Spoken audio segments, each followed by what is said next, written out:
Alright, welcome back to the YouTube channel. Today we're going to go over every single disc that you need. It's not as many as you think. I believe you truly only need 10 discs and you can cover almost any shot you need for the Pro Tour. Enough said, let's just get straight into it. The first discs that you're going to need are obviously putting putters. So this is basically just going to be my bag if I cut it down to the absolute bare minimum. And I think that leaves me at about 10 discs, not including putting putters. But a set of putting putters is the very first thing. I don't throw any putting putters or any baseline putters in general. So this is kind of its own slot, but obviously very essential. Can't go without it. Right, in the putter section, I'm also going to include approach discs. You could probably cut this down by one disc. I think these two slots could be combined, but I think having them separate is useful. So what do you need? A straight to overstable putter that you can throw straight. On approach shots that you don't need much fade on, you just need it to be consistent and reliable, and yeah, great in the woods. If you throw them on like a slight anhyzer, you can get it to, push forward while fading. So that's one shot that you kind of need to have. Again, the other slot is a flippier putter, which is, these are both Takapus. I've got a stable one and a flippy one. I actually bagged 3.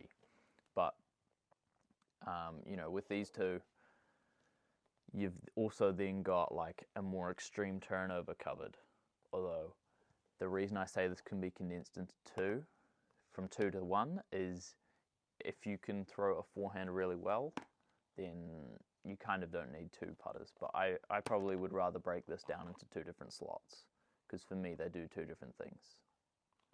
Right, the third slot that we are going to have, I think this is probably more important than the 2 putting putters, the 2 throwing putters, is the Overstable approach disc.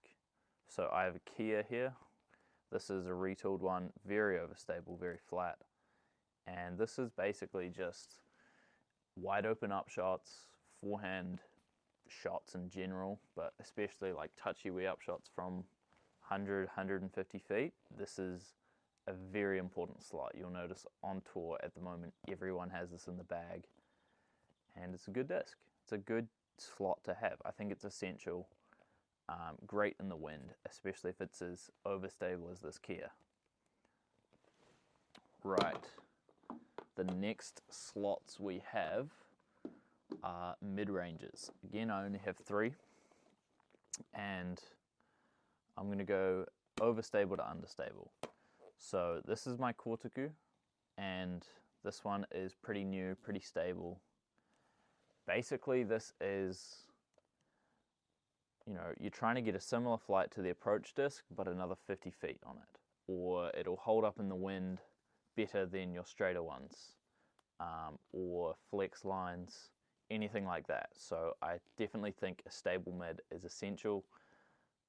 Again, most pros have them. This is a Kortaku, but I know that other popular molds are like the Pyro, the Balance, the Rock, or the Rock 3. There's a bunch of different variations of this. Buzz OS, something like that. Malta, that slot is, again, very common. I think this is an underrated slot. I personally love throwing mids at the moment, so this is like, yeah, gotta have it. Right, next one is either a straighter version of that first slot or just a straight disc. Again, this is another Kortaku, but this is my beat-in one. This one just kind of goes straight. Again, kind of self-explanatory. In the woods, 330 feet. This will go dead straight. This is exactly what you need in every possible way. And if you wanted to, throw forehands, you can. It's a very versatile disc, really. But that's, again, another slot that's kind of important to have, because I think just having a stable one limits you in the woods, because the flip-up lines just don't go, they just go way straighter than like a flex line. So I think having a slight hyzer flip is very important. All right, next slot is a flippy mid. Similar to the flippy putter, this one probably could be eliminated, but I think this is very useful to have for a variety of situations. If you're throwing a lean out forehand and you need something to turn and hold a turn the whole way, rather than flexing out like the Overstable approach would, great disc for that shot. Or this is a P Waka Waka, by the way.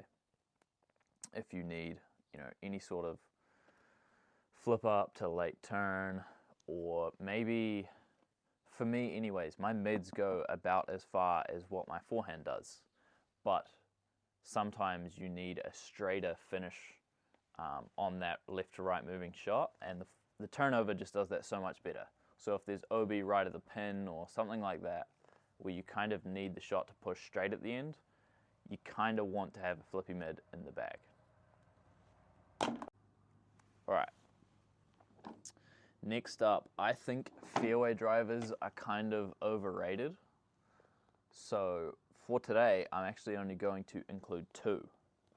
Now that I'm looking back at it, I think we could probably get this condensed even further. But I think sitting at 10 is fine. We could probably get this down to 8, but 10 is okay. The first slot that we've got, this is going to be covered by my Peka, is just a straight fairway driver. So again, in the woods, straight shots, flip ups, turnovers, anything like that, this disc can do it. Yeah, there's not really much else to say. The other thing that this can be used for is rollers, which is really important, because you don't really need more than one roller slot. But like for my bag at the moment, I have multiple. I don't really need them, but I've still got the Peka in there. Yeah, very versatile. Again, just a little further than mid. Nice. And I actually think that only needs one complementary disc to it, and that's going to be this one. This is actually a Kotori, which is technically a 12 speed, but I throw this, because it's so overstable and so not glidey, I throw this as if it is a 9 speed. So this is representative of like that 9 speed overstable slot. And what that is this is actually one of the most important slots in disc golf. I don't think we really talk about this enough, because it's not just the backhand. So this disc should be, the optimal disc for a pro from sort of 350 to 400. On the backhand, you should be throwing this all the time, if the option's available to you. Obviously, if you're not throwing the fairway driver, the straight fairway driver that we just talked about. So this is an absolute workhorse for pros. But then the other thing that it works for is the forehand. You'll find that straight to overstable 9 speed, or more overstable, is just used everywhere, because it's such a consistent speed and stability that most pros are probably throwing them 330 on the forehand, like 100 meters. And it's just so controllable, flex shots, reliable in the wind, anything like that sorted. But you don't want this to be too overstable, because that tends to go into utility. So this would be like just a workhorse stability. Really, really nice.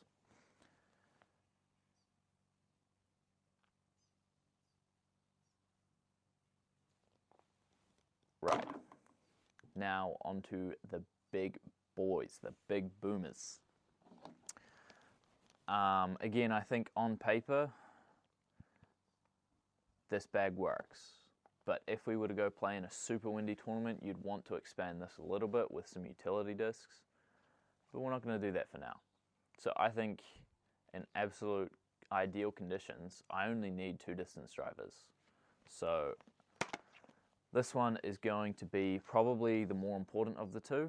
This is max distance, this is golf lines, golf distance lines. This is slightly flippy, but not super flippy. So this is flippy enough where if I throw it forehand, I can get some good distance out of it.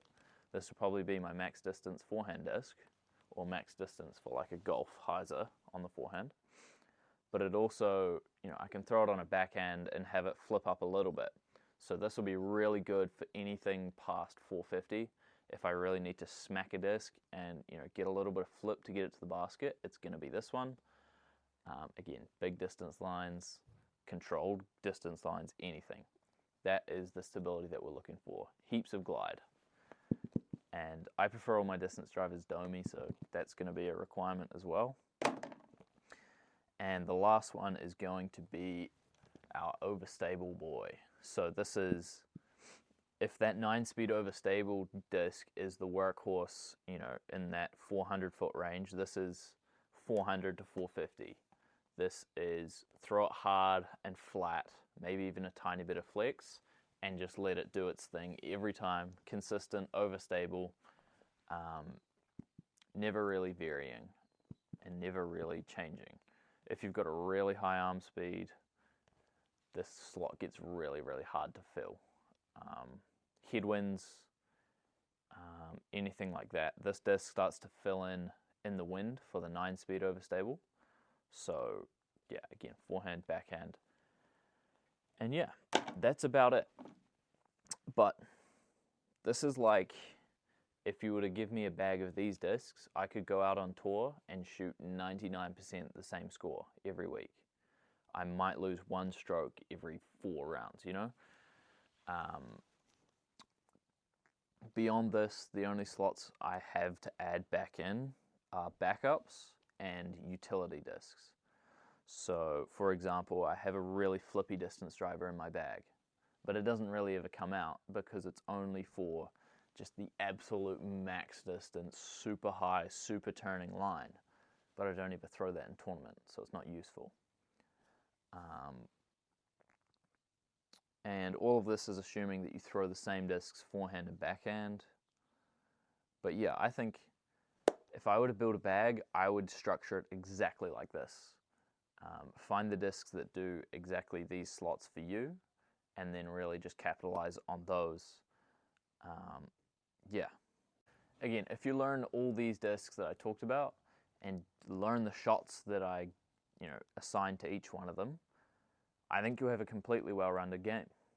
Obviously, there's shots that I missed, but they account for almost 0% of all shots. So, like for example, I don't really need to forehand my putters. Now, I've personally learned how to do that because it might come in handy one day. If I'm injured on my backhand, I might need to be throwing forehand all the time.